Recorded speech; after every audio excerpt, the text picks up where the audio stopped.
В отношении жителя города Гагра Тани Амирана Руслановича 1988 года рождения по признакам преступлений, предусмотренных частью 1 статьей 217 и частью 1 статьей 223 Уголовного кодекса Республики Абхазия возбуждено уголовное дело.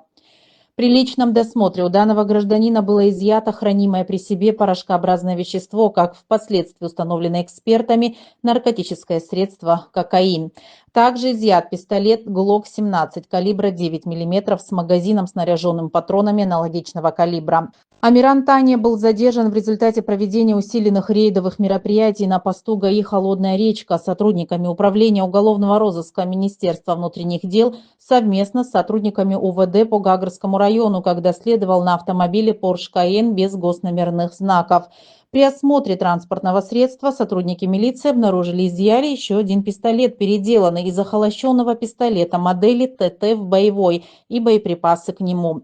Также в автомобиле изъят медицинский шприц, в запаянном колпачке которого содержалось наркотическое средство кокаин.